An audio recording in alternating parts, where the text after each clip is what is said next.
Hi, I'm aboard the James Craig, not the Duyfken, the James Craig, because they've got a very fancy sewing machine for fixing sails. And on the Duyfken the other day, we ripped the fore topsail, so Hannah's below decks trying to fix it. It's been damaged and we've got some extra stuff to add to it.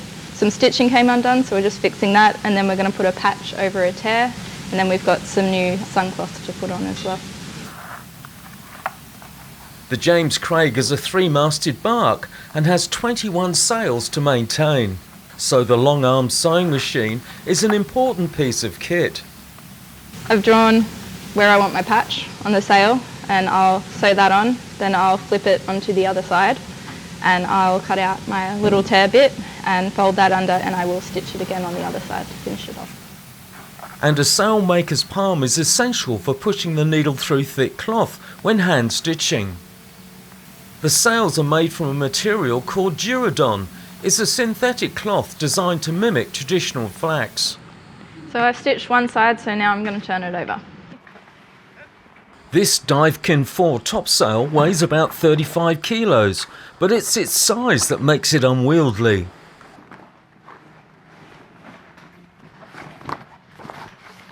Plan is I'm going to just cut sort of out here, and then I can fold it over and I'll have a nice edge that's not going to fray and it won't tear anymore, and then I'll flat stitch around that to hold it in place. The next job is to put an extra bit of suncloth on. The suncloth is an additional piece of sacrificial sailcloth that's attached to the top of the sail, into which all the furled sail is kept, thus protecting it from ultraviolet, and it can be replaced about every 5 years. We've laid the sail down flat on the deck and tacked it down with nails to get the tension right.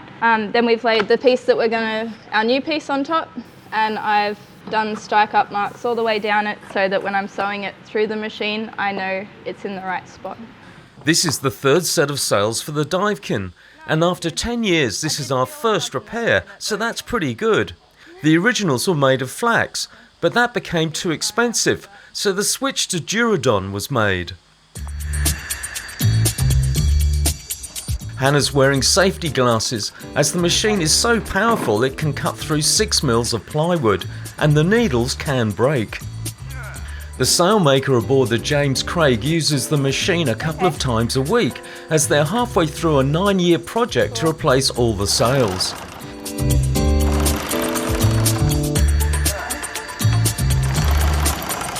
In fact, one sail took almost a year to complete.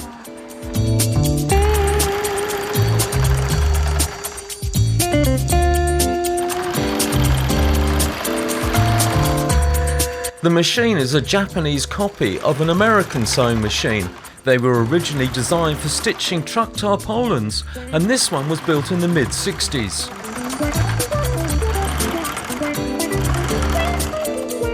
Great job, Hannah, and thanks to the James Craig and the Sydney Heritage Fleet.